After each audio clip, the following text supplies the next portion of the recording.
Olá, leitores e leitoras fiéis, eu sou Edilton Nunes e hoje nós vamos falar sobre 5 livros de Stephen King para ler no Halloween.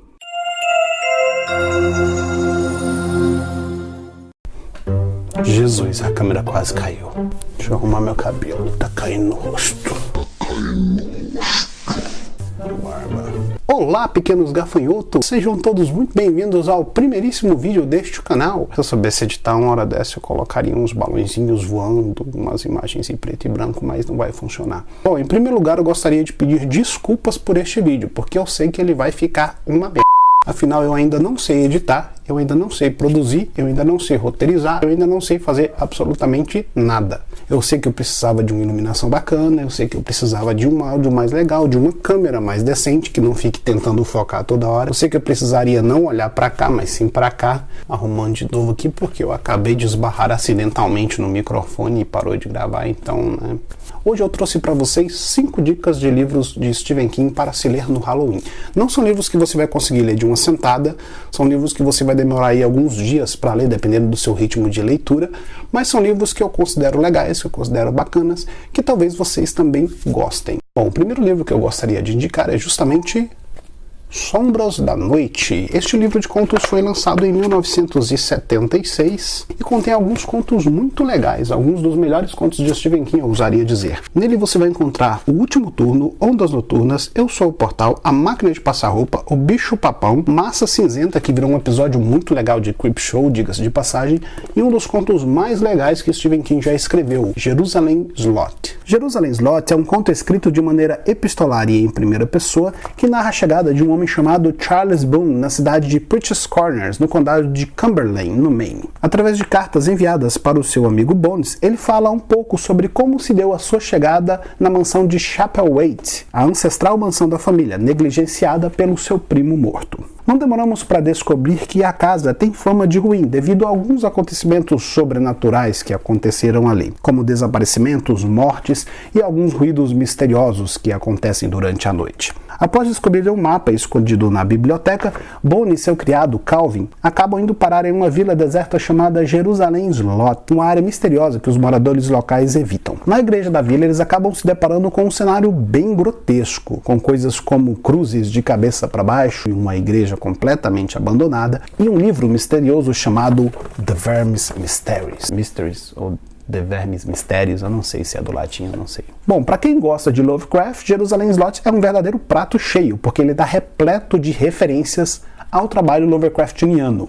Referências que vão desde o clima da história, passando pelos nomes dos personagens, e até mesmo o Grimório, que é citado no livro, faz parte dos chamados mitos de Cthulhu, uma série de narrativas que ajudou a enriquecer o universo expandido de Lovecraft. Agora vamos à dica literária de número 2. Estamos falando de Full Darks No Stars, ou como ficou conhecido no Brasil, Escuridão Total Sem Estrelas. Full Darks No Stars foi lançado originalmente em 2010, e assim como o livro anterior, Sombras da Noite, ele também é uma compilação de histórias, mas ao invés de contos, aqui nós temos 4 novelas, que são histórias que não são nem muito longas para serem livros e nem muito curtas para serem contos. Elas ficam ali meio que na meiuca, meio que indecisas, meio que em cima do muro. O que nós podemos falar dessa coletânea é que Escuridão Total Sem Estrelas é um livro triste, deprimente, é um livro que você precisa ler sem perspectiva alguma, sem esperança alguma de que alguma coisa vai dar certo nesse livro, que vai funcionar. É o tipo de livro que se você espremer vai sair sangue. Mas aí você vai falar: Edilton, mas qualquer livro do Stephen King que você espremer vai sair sangue? Sim, correto. Acontece que, com Escuridão Total Sem Estrelas, o buraco é um pouquinho mais embaixo. Mais precisamente no fundo de um poço de uma fazenda, no interior de uma cidadezinha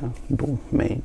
Nesse livro você não vai encontrar palhaços transmorfos, assassinos, você não vai encontrar garotinhas que colocam fogo nas coisas ou que movem os objetos com os poderes da mente. Os maiores monstros em Escuridão Total Sem Estrelas somos nós, os seres humanos. Escuridão Total Sem Estrelas é um livro que fala basicamente sobre 2 facetas da humanidade. Primeiro, a nossa capacidade para a vingança e nossa capacidade para fazer o mal mediante situações absurdas. A primeira história é um clássico exemplo disso. Nela nós acompanhamos um fazendeiro chamado Wildred James, que vive com seu filho e sua esposa em uma fazenda em Hemingford Home, Nebraska, terra da nossa saudosa mãe Abigail de Dança da Morte. Wilfred é o típico fazendeiro esperançoso, que mesmo em meio à crise acha que as coisas vão dar certo.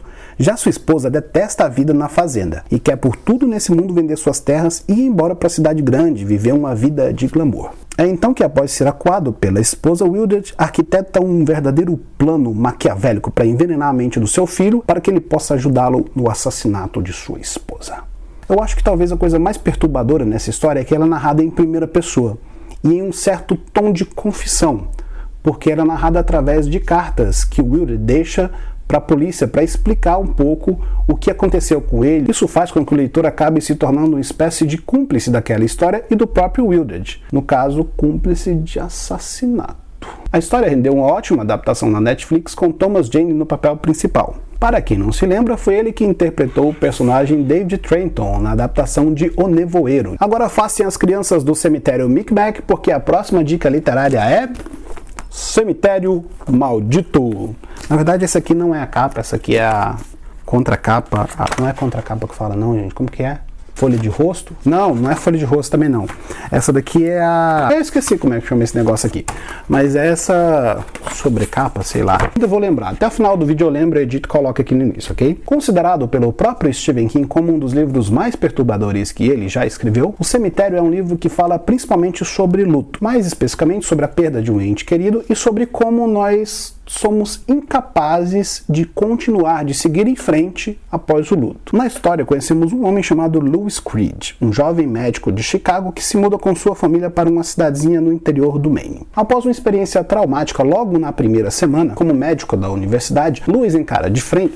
Sim, se encarar só pode ser de frente, não tem como encarar de costa. Quando ele tem o seu gato Winston Churchill, nome bem peculiar para um gato, diga-se de passagem, atropelado por um caminhão. Acontece que, graças ao seu novo vizinho, Jude acaba descobrindo um jeito de trazer o gato de volta ao enterrá-lo em um cemitério indígena que tem propriedades regenerativas. Na verdade, está mais para propriedades ressuscitativas. Apesar dele não demorar a descobrir que o bichano não volta mais ou menos parecido com o que ele era quando ele morreu. Bom, não vou mais entrar em detalhes sobre o enredo do livro, porque se você não leu e está aqui é porque você quer ler e essa é uma dica literária, enfim, vocês entenderam o processo, né? O que eu posso dizer é, leiam, é muito bom, é um dos melhores livros de Stephen King, escrito em uma das melhores fases dele e é um livro bem pesado, um livro bem denso, assim como Escuridão Total Sem Estrelas. Tem duas adaptações relativamente decentes, uma de 1983 e uma deste ano mesmo, de 2019, que teve algumas liberdades poéticas, algumas mudanças que aconteceram que não agradaram a alguns leitores, mas que é uma adaptação que está na média. Na dica literária de número 4 para se ler no Halloween, nós temos Carrie, a Estranha. Ai, Dilton, mas você não está falando dos livros em ordem cronológica. Não importa, cara pálida, a intenção não é essa. Carrie foi o primeiro livro de sucesso de Stephen King, publicado em 1974. Na época ele fez uma aposta com um amigo que disse que ele não conseguiria de maneira alguma escrever uma história do ponto de vista feminino. O próprio Stephen King admite que ele quase perdeu essa aposta. Tanto que chegou um momento da história em que ele simplesmente quis jogar tudo fora e jogou. Até que sua digníssima esposa Tabitha King foi lá e resgatou aquele manuscrito do lixo e falou: Não, Steve, a história tá ficando boa. Vai lá, escreve, continua. Aí o Steve falou assim: Não, mas eu não entendo nada do universo feminino, Tabitha. E aí ela falou: Mas Steve, você pode continuar escrevendo que eu vou te ajudar. E aí ele falou: Vai mesmo? E ela falou: Vou. Aí falou: Não, então tá ok, então tá bom. E aí ele continuou escrevendo, terminou o manuscrito, mandou para a editora, conseguiu o adiantamento de $400 mil, 400 mil doleta, que na época era um dinheiro absurdamente grande, e o resto nós já sabemos. Foi um sucesso, virou filme com o diretor Brian De Palma, ele ganhou uma grana preta. O livro conta a história de uma moça chamada Carrietta White, uma garota que sofre bullying na escola por ser considerada estranha e por ter uma mãe fanática religiosa. O ápice da zoeira com a coitada da Carrie acontece no baile de formatura, quando eles decidem sacanear a coitada e jogar um balde com sangue de porco em cima dela. Rapaz, essa mulher fica pistola, essa mulher fica brava e começa a usar os seus poderes telecinéticos para tocar o terror geral, para mandar ver, para matar todo mundo. Carrie já teve dezenas de adaptações, seja para o cinema, para o teatro, para a TV, já virou Funko Pop, já apareceu no programa da Oprah. Não, mentira, essa parte não é verdade não. E é uma das histórias mais conhecidas de Stephen King ao lado do bom e velho O Iluminado. Algumas curiosidades sobre Carrie. Foi o quarto livro escrito por Stephen King, embora tenha sido o primeiro publicado. Foi escrito na mesma máquina que King utilizou para escrever Misery. O próprio Stephen King faz duas aparições especiais, uma delas como professor de Carrie, chamado Sr. Edwin King, e outra como John Sweeten, eu não sei pronunciar esse nome. que nada mais é do que um cantor popular que se apresenta no baile de formatura de Carrie. Esse pseudônimo, aliás, foi o único pseudônimo que Stephen King utilizou além do seu famoso Richard Bachman. Agora vamos à última e não menos importante dica literária do dia. Em quinto lugar nós temos Misery, Louca Obsessão. Misery conta a história de Paul Sheldon, um escritor de sucesso mais conhecido pela série de livros de sua maior personagem, Misery Shanstein. Certo dia, após matar a personagem principal e escrever o último livro da série, ele sofre um acidente de carro e, em meio a uma nevasca, acaba sendo socorrido por uma mulher chamada Annie Wilkes, que se auto-intitula sua maior fã. Acontece que a Annie é uma doida varrida, é uma psicopata, é uma maluca, que não medirá esforços para trazer a sua personagem favorita, Misery,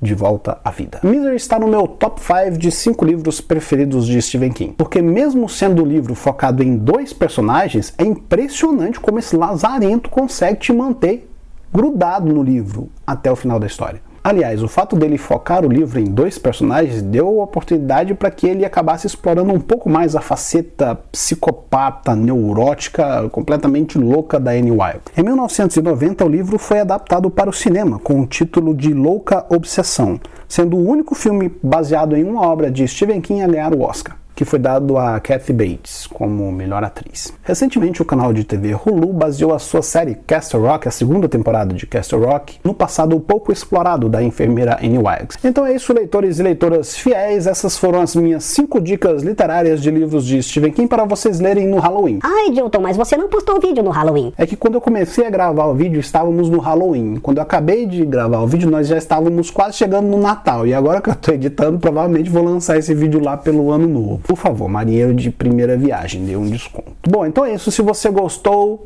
dê o seu joinha. Sempre quis falar isso, cara. Compartilhe este vídeo, ajude o canal a crescer. Clica no sininho para não perder as próximas notificações. Nos vemos no próximo vídeo. Longos dias e belas noites.